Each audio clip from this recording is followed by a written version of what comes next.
monde, ravi de vous retrouver sur cette chaîne YouTube. Au programme de cette séquence, nous allons voir ensemble quelles sont les 5 étapes à suivre pour calculer un indice des prix à la consommation. Ici, d'un point de vue théorique, dans les capsules suivantes, via la résolution concrète d'un exercice à l'écran. Alors, les 5 étapes sont les suivantes, de façon résumée. On arrive au détail tout de suite. Première étape, déterminer la composition du panier du consommateur. Deuxième étape, trouver le prix de chacun des biens et services inclus dans ce panier. Troisième étape, calculer la valeur de ce panier. Quatrième étape, choisir une année de référence et calculer l'indice. Dernière étape, déterminer le taux d'inflation.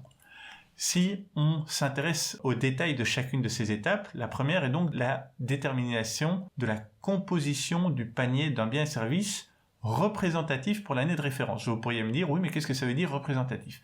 C'est simple, par construction, on reprendra l'ensemble des biens et services les plus importants, les plus consommés par les ménages typiques.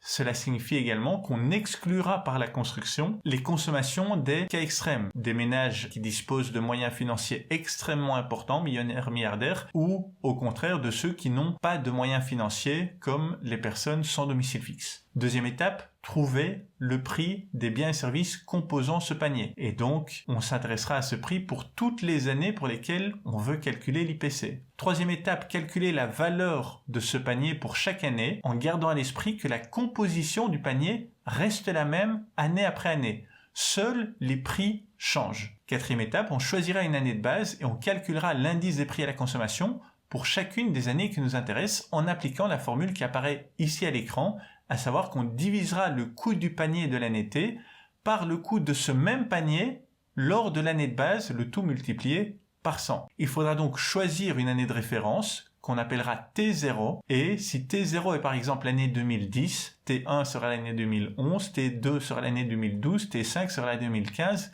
et ainsi de suite. Cinquième et dernière étape, calculer le taux d'inflation, c'est-à-dire calculer le taux de variation de l'indice des prix à la consommation d'une période à l'autre, en appliquant la formule qui apparaît ici à l'écran, qui est une formule de calcul de taux de croissance. On prend la valeur finale moins la valeur initiale, le tout divisé par la valeur initiale. Dans notre cas, l'IPC de l'année 2 moins l'IPC de l'année 1, le tout divisé par l'IPC de l'année 1. C'est aussi simple que ça. Merci pour votre suivi. N'hésitez pas si vous avez des questions. Bonne journée, à tout de suite. Merci d'avoir regardé la vidéo. Si vous avez appris quelque chose, n'hésitez pas à mettre un like sur cette vidéo. Vous pouvez aussi vous abonner pour rester informé de la publication de nouvelles capsules. N'hésitez pas non plus à me contacter si vous avez des questions ou des idées pour de nouvelles séquences. Allez, merci et à bientôt.